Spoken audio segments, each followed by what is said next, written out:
প্রতিহিংসামূলক সব বদলির আদেশ বাতিল ও এনবিআর এর চেয়ারম্যানকে অপসারণ না করা হলে আগামী শনিবার থেকে কমপ্লিট শাটডাউনের ঘোষণা দিয়েছে এনবিআর সংস্কার ঐক্য পরিষদ। এ নিয়ে আলোচনা করতে রাজধানীর সেগুনবাগিচা থেকে আমাদের সাথে যোগ দিয়েছেন ঢাকা কর অঞ্চল ৮-এর অতিরিক্ত কর কমিশনার মির্জা আশিক রানা। জনাব মির্জা আশিক রানা, আপনাকে স্বাগত জানাচ্ছি ইন্ডিপেন্ডেন্ট টেলিভিশনে। যেটি শুরুতেই আপনার কাছে জানতে চাই যে আপনারা কাফনের কাপড় পরে আন্দোলন করছেন কেন? এটা কি জীবন মৃত্যু সন্ধিক্ষণ বলে মনে করছেন? অ্যাবসলিউটলি, আপনাকে ধন্যবাদ। আসলে কাফনের কাপড় পরে তো কোনো সরকারি কর্মকর্তা আন্দোলনে যাওয়ার কথা না। That goes to show the gravity of the situation.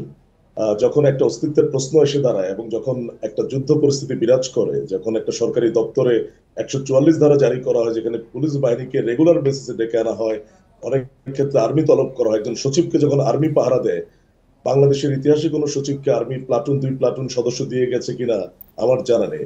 It is a war situation, যেটা আমরা তৈরি করিনি, এটা তৈরি করা হয়েছে। ফলে আমাদের দেওয়ালে পিঠ ঠেকে গেছে, আমাদের জীবনেও আশঙ্কায় ছিল, যেহেতু আপনি জানেন 144 ধারায় যদি আমাদের কর্মকর্তা কর্মচারীদের লাইফ, তো that could be under threat. So আমরা একবারে প্রস্তুতি নিয়ে এসেছি যে টু সেভ এনবিআর আমরা আমাদের জীবন দিতে রাজি আছি। সেক্ষেত্রে আমাদের কাফন কাপড় পরাটা একটা সিম্বলিক প্রতিবাদ ছিল। জনাব আশিক রানা, কমপ্লিট শাটডাউন কর্মসূচি পালন করলে সাধারণ মানুষ কি দুর্ভোগ পোহাবে না? না, কমপ্লিট শাটডাউন আপনি খেয়াল করলে দেখবেন যে এটা আমাদের কমপ্লিট শাটডাউনটা আমরা 28 তারিখ থেকে ডিক্লেয়ার করেছি, which is basically the end of the fiscal ইয়ার।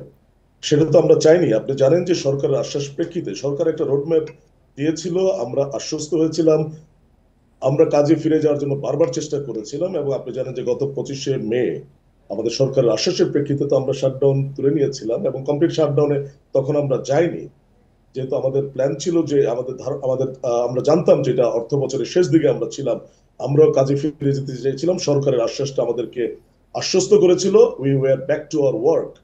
এখন কমপ্লিট শাটডাউন 28 তারিখ থেকে আমরা ডিক্লেয়ার করেছি, that is equally the end of the fiscal ইয়ার।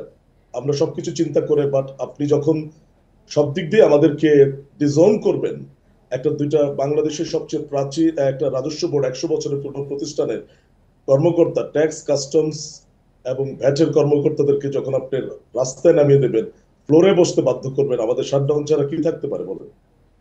জি জনাব রানা, সরকার তো দেশের স্বার্থে সিদ্ধান্ত নিচ্ছে, তাহলে আপনারা কেন এর বিরোধিতা করছেন? Well, I tell you again, we have no problem with the government.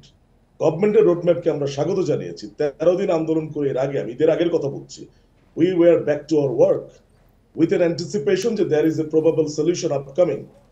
সমস্যা সরকারের না, অর্থ উপদেষ্টা মহোদয়কে আমরা স্বাগত জানিয়েছিলাম, কিন্তু যিনি প্রতিষ্ঠানের কর্ণধার, আমাদের এনবিআর চেয়ারম্যান, উনি আমাদেরকে সহযোগিতা করেননি।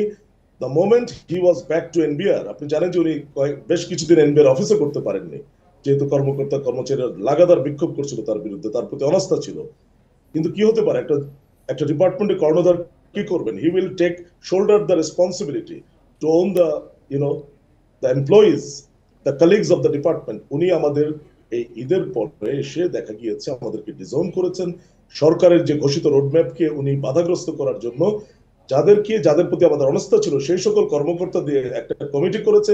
মজার ব্যাপার, যারা আন্দোলনটা করলো, যাদের আন্দোলনের দাবিতে সরকার ঐক্য পরিষদকে স্বীকৃতি দিয়ে প্রেস নোট দিল, অর্থ মন্ত্রণালয়ের প্রেস নোট যদি আপনি দেখেন, সেখানে ঐক্য পরিষদকে স্বীকৃতি দেওয়া হয়েছে, বলা হয়েছে ঐক্য পরিষদের দাবির প্রেক্ষিতে সরকার এই প্রস্তাব দিল।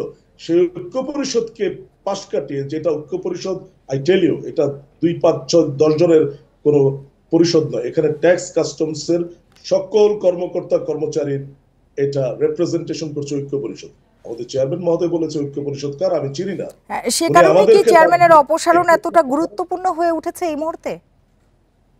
সরি, আবার বলেন। সে কারণেই কি আপনারা চেয়ারম্যানের অপসারণ চাচ্ছেন? এই কারণে না, আমরা ঐক্য পরিষদের কে অন্তর্ভুক্ত না করার মাধ্যমে সরকার ঘোষিত যে রোডম্যাপ সংস্কারে, সেটাকে বাধাগ্রস্ত করা হয়েছে। এখানে সরকারের কাজকে বাধাগ্রস্ত করা হচ্ছে। চেয়ারম্যান মহোদয় আমাদেরকে, এটা হয়তো সরকারের ঊর্ধ্বতন কর্তৃপক্ষ অবগত আছেন কিনা আমি জানি না। জি, আপনারা বলেছেন প্রতিহিংসামূলক বদলি, সেটি বলতে আসলে কি বুঝিয়েছেন? আপনারা কি বলতে চাচ্ছেন প্রশাসনিক প্রক্রিয়ায় এই বদলিগুলো হয়নি? Absolutely not. ওই যে আপনার প্রশ্নের মধ্যে উত্তর আছে, প্রতিহিংসা পরায়ণ বদলি, আর একটা হচ্ছে স্বাভাবিক বদলি। আপনি যখন একটা আন্দোলনরত একটা গোষ্ঠীকে, অর্থাৎ ঐক্য পরিষদের যারা আন্দোলনটাকে সামনে থেকে নেতৃত্ব দিয়েছে, এক অর্ডারে স্ট্যান্ড রিলিজের মতো যখন আপনি অর্ডার করবেন, আপনি কি জানেন যে দেশে একটা আদেশ যখন হয়, সে একটা ঢাকা থেকে যখন বাইরে যাবে, একটা কর্মকর্তা একটা জয়নিং টাইম পায়, তাকে দূরে যেতে হবে। সেটা রংপুর, খুলনা, সিলেট, কুমিল্লা, বিভিন্ন জায়গায় আমাদের আন্দোলনরত যারা মেধাবী কর্মকর্তা, তাদেরকে ধরে ধরে এই বদলি করা হয়েছে। এটা ডেফিনেটলি প্রতিহিংসা করেন, এটা বদলি না, এটা নিপীড়ন বলতে চাচ্ছি আমরা। জি, আপনার এটা বক্তব্য করে তো আপনি স্পষ্ট। ঐক্য আগাতে পারবেন না। জনাব মির্জা আশিক রানা, আপনাকে অনেক ধন্যবাদ আমাদের সময় দেওয়ার জন্য, আমাদের সাথে যোগ দেওয়ার জন্য।